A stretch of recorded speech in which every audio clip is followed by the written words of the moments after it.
warahmatullahi wabarakatuh. Halo teman-teman sahabat surga, perkenalkan nama saya Kafka Faiz Gandhi Saputra dari kelas 9H dengan rekan saya Muhammad Danis Akbar dari 9H. ingin menjelaskan sejarah Wali Songo yang dijelaskan oleh Bapak Ali. So, langsung aja. Dimulai dari saya. Menurut bahasa, wali adalah orang yang dekat dengan Allah. Sedangkan Songo artinya 9. Wali Songo disebut juga dengan Waliul Amri yang berarti pemegang kekuasaan. Wali berasal dari bahasa Sanskerta yaitu Sunan. Sunan adalah orang yang bisa mengerjakan sunnah-sunnah Nabi Muhammad SAW. 9 wali tersebut juga disebut dengan Mubalih yang berarti menyebarkan Islam di Indonesia. Dimulai dari Sunan yang pertama yaitu Sunan Gresik yang disebut juga Maulana Malik Ibrahim.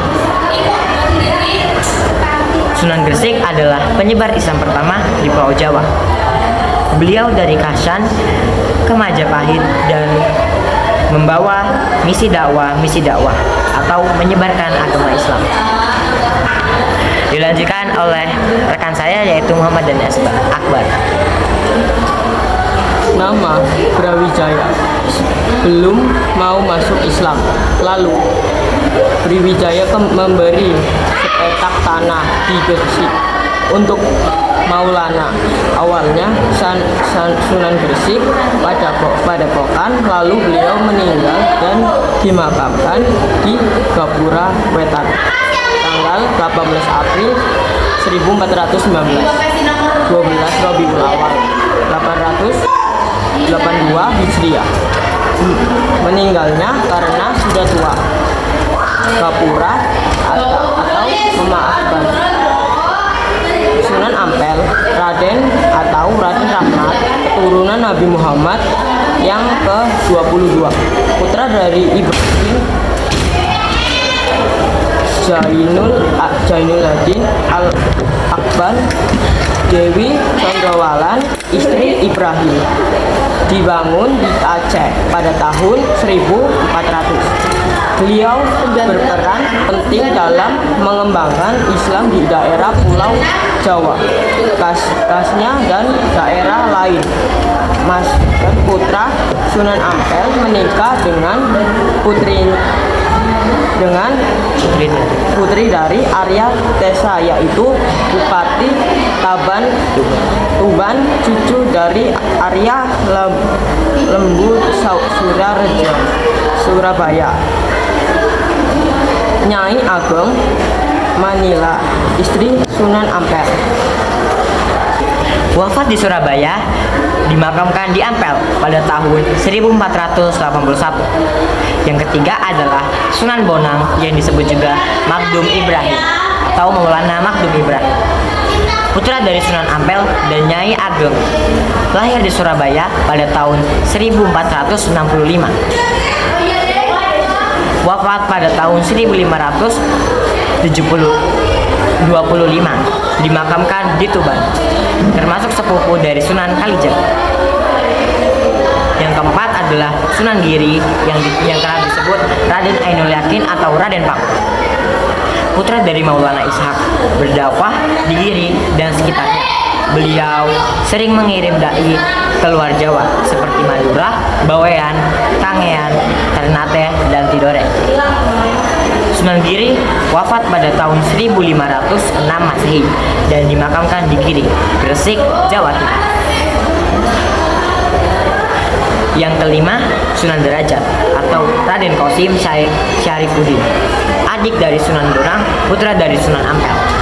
Dikenal yang mengedepankan dakwah Islam melalui pendidikan budi pekerti bagi masyarakat. Beliau wafat pada abad ke-16 dan dimakamkan di Sedayu, Gresik, Jawa Timur.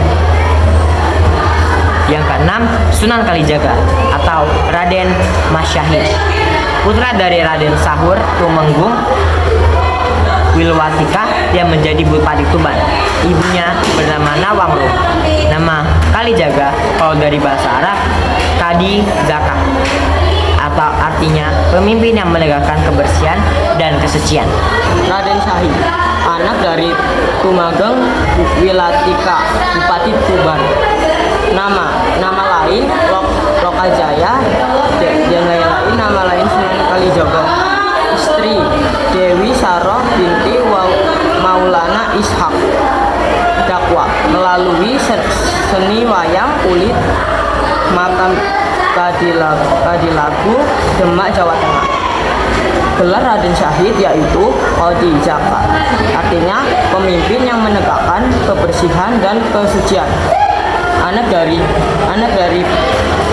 Raden Syahid yaitu Sunan Muria. 7. Anaknya adalah yang pertama Sunan Muria, Dewi Rokayah, dan Dewi Sofia, yaitu Raden Fatah, Masjid Agung Demak sebagai pusat peradaban Islam di Pulau Jawa.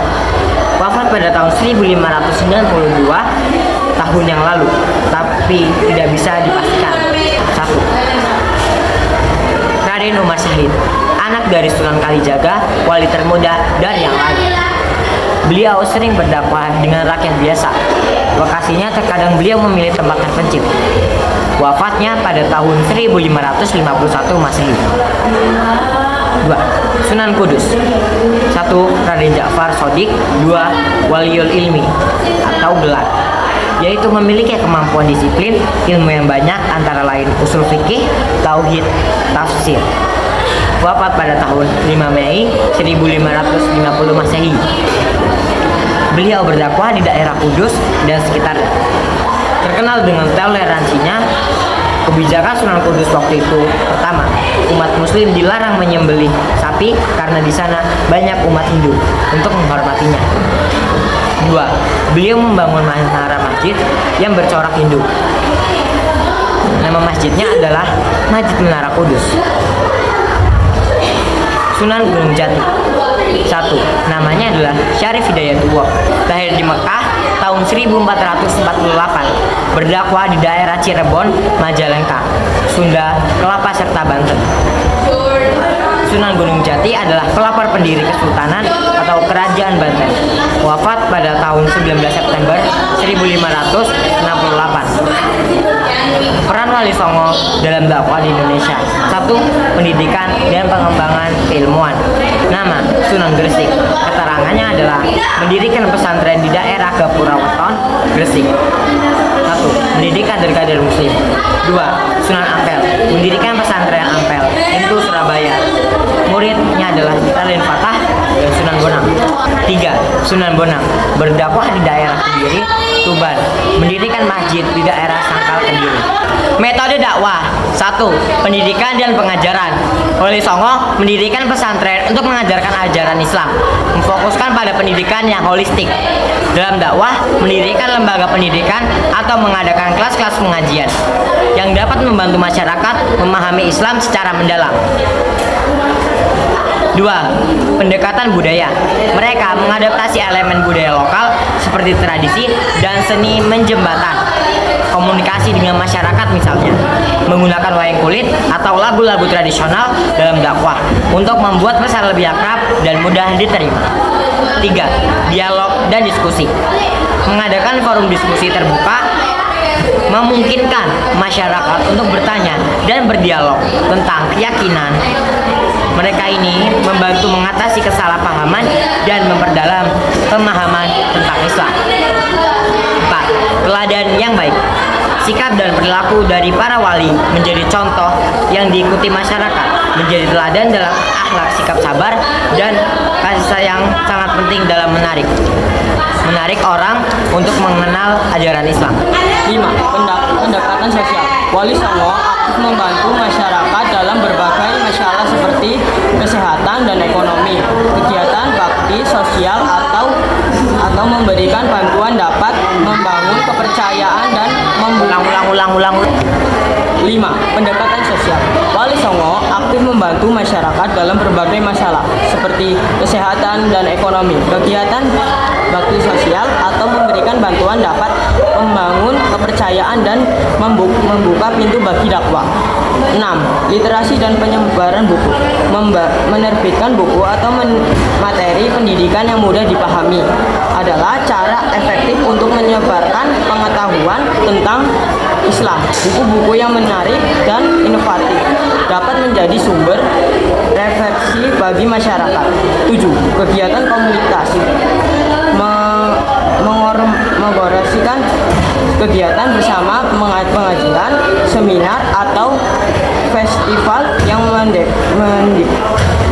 mengedukasi dan menghibur. Kegiatan ini tidak hanya mempererat silaturahmi tetapi juga memperkenalkan ajaran Islam dengan cara yang menyenangkan.